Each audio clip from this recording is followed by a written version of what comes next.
এই চমচম মিষ্টিটা আমার ছেলের খুবই পছন্দ। বাইরে থেকে 500-600 টাকা খরচ করে এই মিষ্টিটা না কিনে ঘরে কিভাবে শুধুমাত্র ময়দা আর গুঁড়ো দুধ দিয়ে মিষ্টিটা বানাতে পারবেন খুব সহজে, আজকে আমি এই রেসিপিটি শেয়ার করব। আসসালামু আলাইকুম। আজকে আমি আপনাদের সাথে শেয়ার করব চমচম অথবা বরফি। এই মিষ্টিটাকে অনেকে বরফি, লেমন বরফিও বলে থাকেন।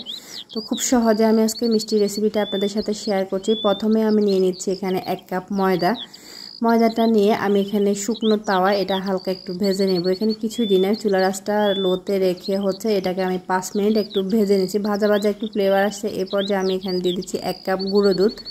যে কাপে আমি ময়দা নিয়েছি সেম কাপে গুঁড়ো দুধ দিয়ে দিয়েছি। দিয়ে এরপর দুইটা উপকরণ আমি এটা খুব বেশি ভাজার দরকার নেই। গুঁড়ো দুধটা চুলাটা অফ করে একটু মিক্স করে আমি রেখে দিয়েছি। এরপর যে আমি এখানে নিয়ে নিলাম 1 কাপ চিনিটা নেওয়ার পরে এখানে সেম কাপে দিয়ে দেব 1 কাপ পানিটা দিয়ে চিনি আর পানিটা খুব ভালোভাবে জাল করে নেব। চুলার আঁচটা মিডিয়ামে রেখে এটা আমি অনবরত নেড়ে ছেড়ে জাল করে নেব। কিছুক্ষণ জাল করার পরে যখন এটা দেখব একটু আঠালো বাট একটু ঠিক হয়ে আসে, যে আমি দেখছি এটা মানে হাতে যখন এক তারের মতো একটা সুতা উঠবে এরকম হলে একটু আঠালো যখন আপনি বুঝতে পারবেন।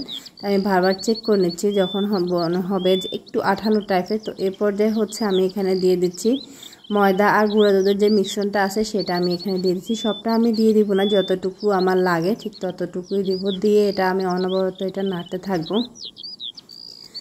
এটা অনবরত একটু নাড়াছাড়া করে মিক্স করে নিতে হবে। যদি আগুনটা বেশি রাখেন এই পর্যায়ে চুলার হিটটা পুড়ে যাবে, আবার যদি নাড়াটা বন্ধ করেন দলা পেকে যাবে। এই পর্যায়ে আমি দিয়ে দিচ্ছি 1 টেবিল চামচ ঘিটা দিয়ে খুব ভালোভাবে এটা মিক্স করে নিতে হবে। ঘিটা দিলে খুব সুন্দর একটা মিষ্টির ভিতর ফ্লেভার আসে, আর এটা খেতেও কিন্তু অনেক ভালো লাগে। ঘিয়ের স্মেলটা কিন্তু অনেক সুন্দর হয়। আর এটা যেহেতু ময়দা আর গুঁড়া দুধ দিয়ে তৈরি করছি, এর সাথে ঘিটা দেওয়ার কারণে অনেক বেশি ভালো লাগে। অবশ্যই ঘিটা দেওয়ার চেষ্টা করবেন। আর এরপর আমি এটা দেখুন অনবরত এটা আমি নাড়াছাড়া করে যাচ্ছি।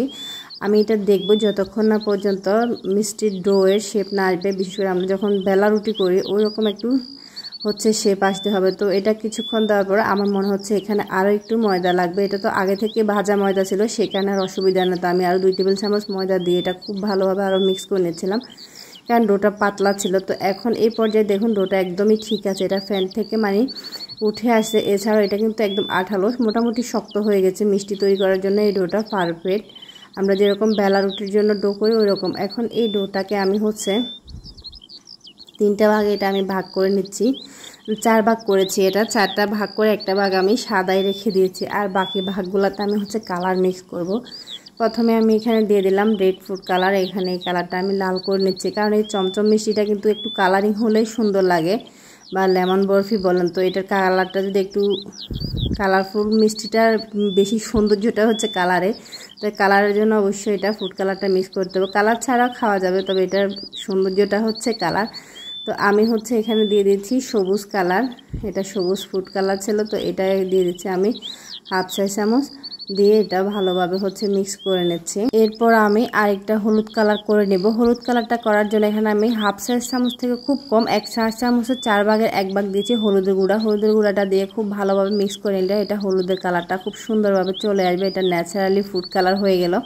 তো সবগুলা কালার আমি করে নিয়েছি। এভাবে 3টা কালার হয়ে গেছে, লাল, সবুজ আর হলুদ। এখন যে অংশটা আমি সাদা রেখেছিলাম ডোয়ের, ওই সাদা অংশটা আমি একদম রুটির মতো পাতলা করে ভেলে নেব। একদম পাতলা করার দরকার নেই, মোটা একটা রুটি ভেলে নিচ্ছি আমি এখানে বেলনের সাহায্যে। এটা সুন্দর করে এরকম একটা রুটি আমার বেলা হয়ে গেছে। আমার রেসিপি ভালো লাগলে লাইক, কমেন্ট, শেয়ার করবেন, সাবস্ক্রাইব করে চ্যানেলের পাশে থাকবেন। ফেসবুক পেজ থেকে দেখে থাকলে পেজটাকে ফলো দিয়ে রাখবেন। এই রুটিটা বেলে আমি যে সবুজ কালারটা করেছিলাম এটা দিয়ে একটু ফোল করে নিচ্ছি। এরপর আবার লাল কালারটা দিলাম।